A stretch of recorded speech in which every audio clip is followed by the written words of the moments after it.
ఈరోజు అంటే ఒక ప్రజాప్రతినిధిగా ఎన్నిక కాబడిన తర్వాత ఎవరైనా మామూలుగా మాట్లాడాలనుకుంటే అసెంబ్లీకి వచ్చి మాట్లాడతారు.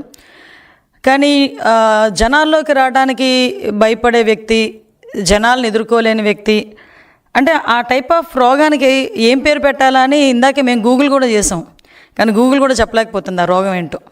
అలాంటి రోగం కలిగిన వ్యక్తి జగన్మోహన్ రెడ్డి.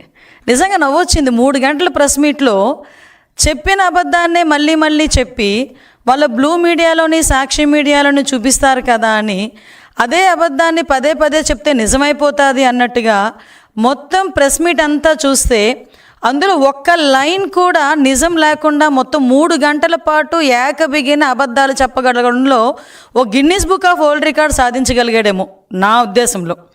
సో తను యాక్చువల్గా మామూలుగా చూసుకుంటే అతను ఏమనొచ్చంటే ఒరిజినల్ హ్యాబిచువల్ క్రిమినల్స్ ఉన్న మెంటాలిటీ. పోలీస్ లాంగ్వేజ్లో ఈ హ్యాబిచువల్ క్రిమినల్స్, హ్యాబిచువల్ అఫెండర్స్ అని చెప్పి ఒకటి ఉంటుంది.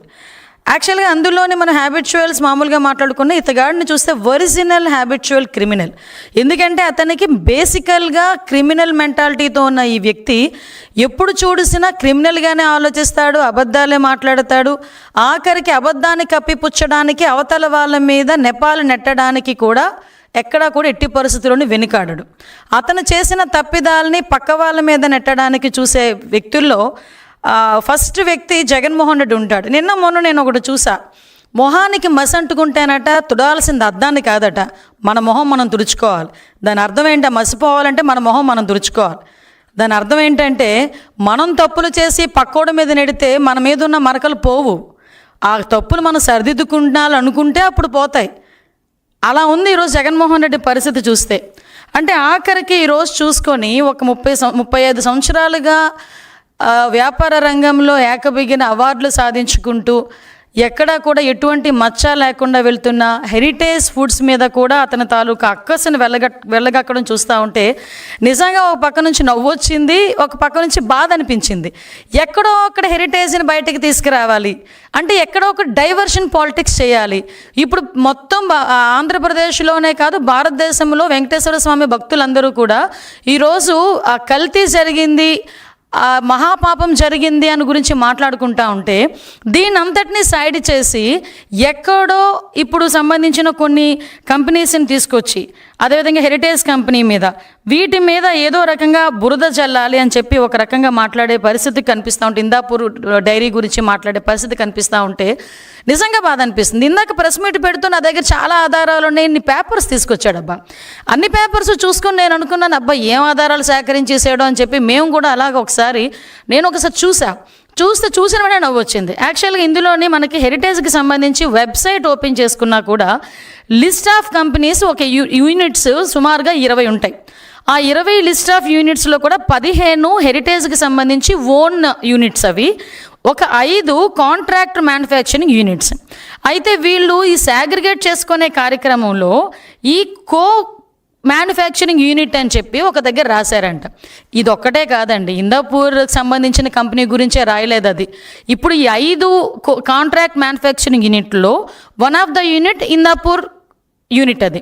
అయితే దానికి కూడా ఈ 5టికి కూడా మ్యానుఫ్యాక్చరింగ్ యూనిట్ అనే రాశారు తప్పించి దానికి ఒక్కటి కూడా ఎక్కడా కూడా రాయలే. అది కూడా ఏంటంటే వాళ్ళ సిస్టంలో ఒక ప్రోగ్రామ్గా వాళ్ళు చేసుకున్నారు తప్పించి ఏదో మిమ్మల్ని మభ్యపెట్టడానికో జనాలను మభ్యపెట్టడానికో చేసిందైతే కాదు అని చెప్పి చాలా క్లియర్గా తెలుస్తుంది. ఎందుకంటే అక్కడ మ్యానుఫ్యాక్చరింగ్ యూనిట్ నుంచి మ్యానుఫ్యాక్చరింగ్ యూనిట్ రాసినంత మాత్రం ఏదైనా జరిగిపోద్దా? ఒకసారి ఆలోచించండి, లాజికల్గా ఆలోచించండి. నెక్స్ట్ ఇంకొకటి, అందులోని ఇంకొక పేపర్ తీసుకొచ్చి చూపించాడు. మరకంద్ శాస్త్రి ఆయన రిజిగ్నేషన్ ఎందుకు చేశాడు?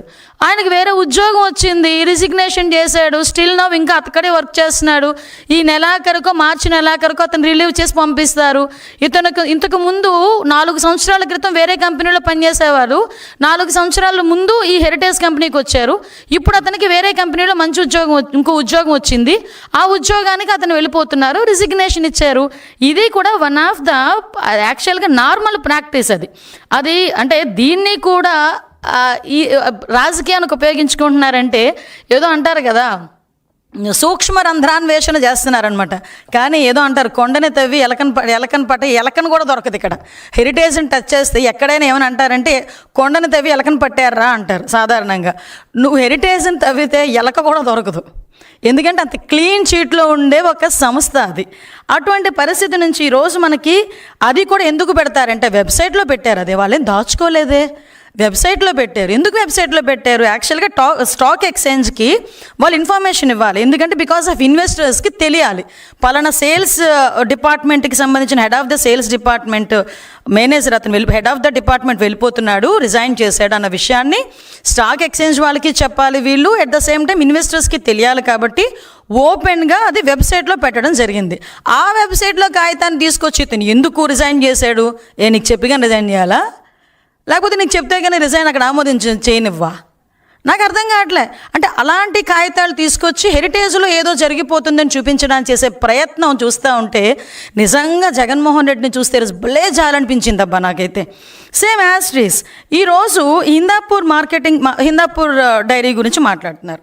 ఇక్కడ వాళ్ళు ఏం మాట్లాడతారు, హెరిటేజ్ యూనిట్ అంటున్నారనమాట. యాక్చువల్గా ఒకసారి బుర్రున్నవాడు ఎవరికైనా ఏది పెద్ద కంపెనీ ఏది చిన్న కంపెనీ, పెద్ద కంపెనీకి ఒక యూనిట్ కంపెనీ అవుతుంది చిన్న కంపెనీ, అంతేకాని చిన్న కంపెనీకి యూనిట్ కంపెనీ పెద్ద కంపెనీ అవ్వదు.